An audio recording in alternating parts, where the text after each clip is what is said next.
آج کے اس واقعے کا خلاصہ اگر ان الفاظ میں بیان کروں تو شاید غلط نہ ہو کہ گویا سرکار دو عالم صلی اللہ علیہ وآلہ وسلم کی ریاضتوں کو اکرام عطا کرنے کو ایک اور شرف نے در دولت پر دستک دی. یہ آج کی رات، یہ 27 رجب، جب سرکار دو عالم کی ریاضتوں کو اکرام عطا کرنے کو ایک اور شرف نے در دولت پر دستک دی. آج کی رات 27 رجب کی شب، جب تاریکی نے اس جہان رنگ و بو کو اپنی آغوش میں لے رکھا تھا، پیام لانے والا ایک اور بشارتوں کے سفر کی نوید لایا. یہ آج کی رات سرکار دو عالم نیند سے بیدار ہوئے، سواری تیار تھی، حضرت جبرائیل نے رکاب تھام کر سوار کروایا اور میرے آقا بلندیوں کے سفر پر روانہ ہو رہے ہیں. میرے آقا بلندیوں کے سفر پر روانہ ہوئے. کیسا سفر؟ ارے ایسا سفر کہ جہاں جہاں براق کے قدم پڑتے تھے اس کی راہوں میں ستارے بکھرتے تھے.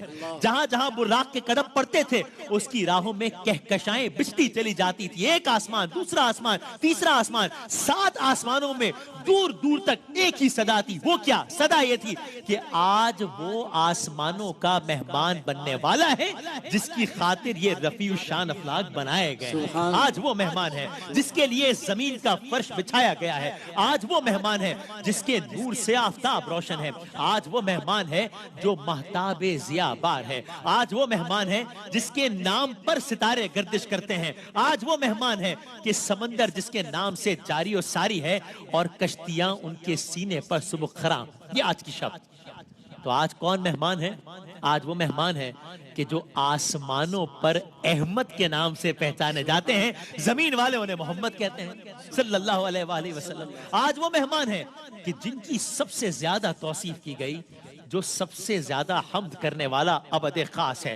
حاملان عرش چونک اٹھے، حوریں چشم برا ہوئی، ملائکہ اور مقربین سراپا انتظار میں ڈھل گئے. وہ جن کی اولو العزمی کی شان ہے، وہ جن کے عشق کی سرمستی، وہ جن کی بندگی کے قرینوں، وہ جن کی عبادت کی خشوع و خضوع، وہ جن کی مناجات کی خوشبو، وہ جن کے سجدوں کی کثرت کے قصیدے آسمانوں پر پڑے جاتے تھے، آج وہ آسمان پر مہمان ہیں.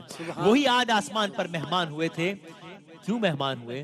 کہ وہ شرف حاصل کریں، وہ شرف حاصل کریں جو کسی انسان کو تو کیا، جو کسی پیغمبر کو، جو کسی نبی کو حاصل نہ ہوا، اور وہاں قدم رکھے جہاں کسی ذی روح کا قدم نہ پہنچا.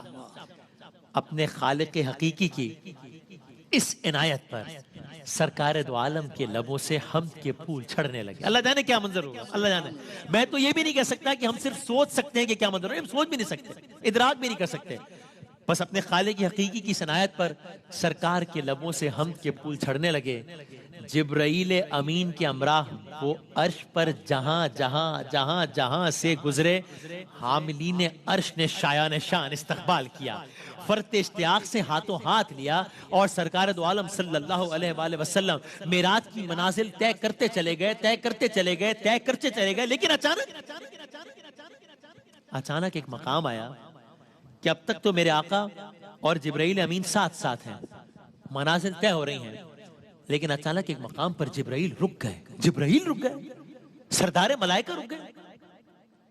گویا سرکار دو عالم نے پلٹ کر دیکھا ہو، کیوں جبرائیل رک کیوں گئے؟ عجب نہیں، یہ کہا ہو سرکار دو عالم میری رسائی بس یہیں تک ہے، میری رسائی یہیں تک ہے. جبرائیل نے اس سے معذوری کا اظہار کیا. آگے سدرۃ المنتہا کی منزل ہے، آگے نور کی فراوانی ہے. سرکار دو عالم یہ آپ کا شرف ہے، میں اگر ایک قدم بھی بڑھا تو گرمی بازار نور سے جل کر خاکستر ہو جاؤں گا.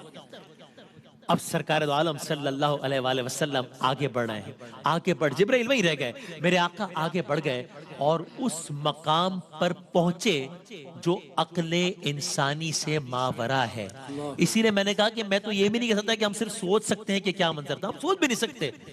اس لیے کہ میرے آقا اس مقام پر پہنچے جو عقل انسانی سے ماورا، اور ان نظاروں کا مشاہدہ کیا جس کی تاب کوئی انسانی آنکھ لا نہیں سکتی.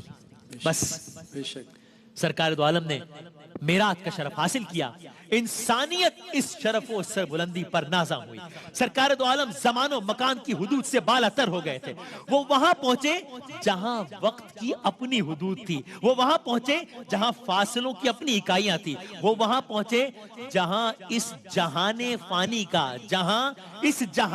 کا کوئی تصور نہیں ملتا تھا۔ اس لیے جب وہ واپس آئے تو رات ویسی ہی تاریک تھی، جب وہ واپس آئے تو بستر ویسے ہی گرم تھا، جب واپس آئے تو زنجیریں در ہل رہی تھی، مگر آسمان پر کہکشاں اس راستے کی گواہی دے رہے تھے جو معراج کا راستہ تھا، جو میرے آقا احمد مصطفیٰ محمد مصطفیٰ صلی اللہ علیہ وآلہ وسلم کی گزرگاہ تھی۔